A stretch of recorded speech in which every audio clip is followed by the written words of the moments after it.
And welcome to the presentation on comparison of the Gospels for the endings of the Gospels. This is an important part of the presentation because how each of the Gospel writers is going to choose to end their story about Jesus is going to tell us something important about what their intention was. Each Gospel is building upon the story, and as they go through the process, we're going to notice that each of the Gospels has a slightly different focus along the way. If we start with the Gospel of Mark, we'll notice that Mark has Jesus has now died. Joseph of Arimathea is going to come, collect the body, place Jesus in the tomb. Mary Magdalene and Mary, the mother of James, and Salome go to the tomb and find it open. There they find a young man in a white robe who says, "Do not be alarmed, for you're looking for Christ, and he is not here, he has been raised."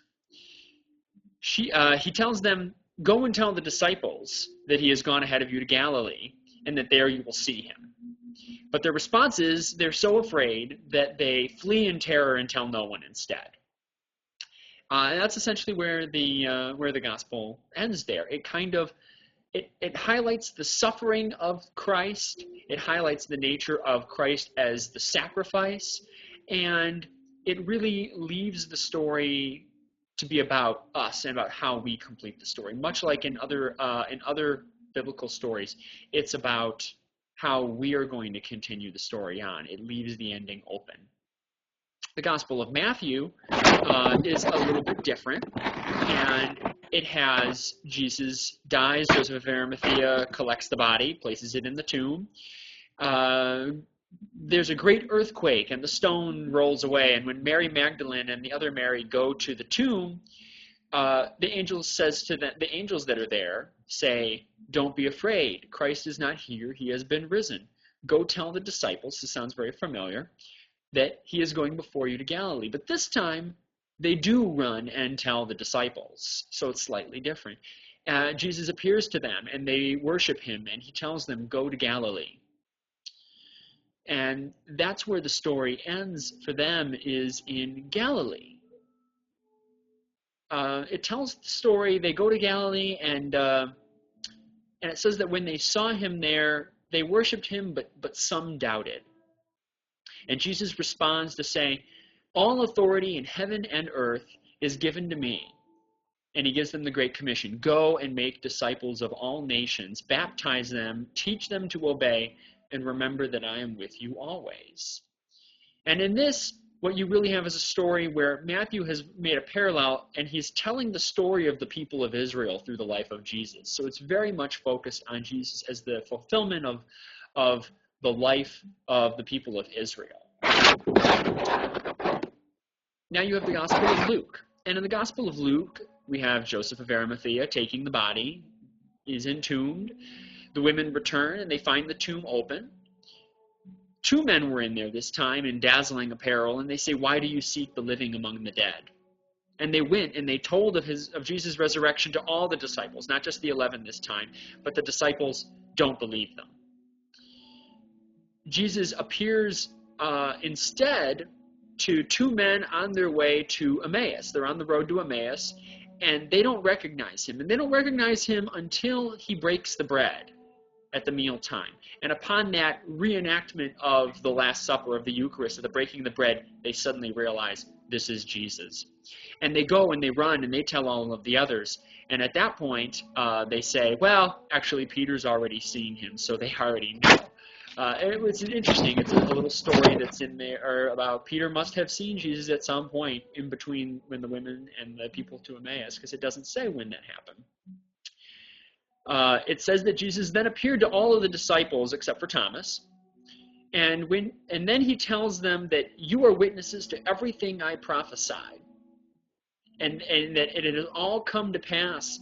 And he tells them that when he leaves them, he is going to make sure that the Holy Spirit is sent to them, so they will continue his work. And they go back to Jerusalem, and he rises from the hill in Bethany at the Ascension. So the story for Luke is interesting because, again, it ends where it began. And for Luke, keep in mind, it started in Jerusalem, And it ends in Jerusalem because it's all a much bigger picture. It's not just about the Jews, it's about the whole of the world. And so it ends in that capital city. Then you have the Gospel of John. And the Gospel of John is, as usual, somewhat different. Mary Magdalene comes to the tomb, and she finds the tomb open, and so she runs and she finds Peter and the disciple who Jesus loved. And it says, they saw and they believed. And there's this recurring theme in the ending of John, all about who believed and who didn't believe. They saw and they believed. Mary's troubled by this. They've been told that the resurrection is going to come, but she's weeping in the tomb and she doesn't understand and assumes somebody must have taken the body away. And when Jesus appears to her in the tomb, she doesn't even recognize him. She thinks he's the gardener. And it isn't until he speaks her name that suddenly she recognizes who he is and believes. And it's in that moment that she goes and she tells the other disciples. They were all hiding in a house for fear of persecution. And Jesus appeared to them. And it isn't until he appears to them that they believe. Thomas was not with them. And then when he appears later to Thomas, Thomas has to actually see Jesus before he is able to believe.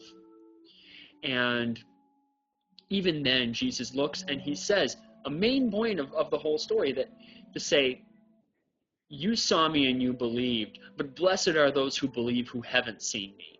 And John's going to follow this up. John the Evangelist is going to follow this up by saying that he wrote these things in this little epilogue so that we may, the audience, believe and have life. Because we don't, as he kind of points out, we don't get to see Jesus.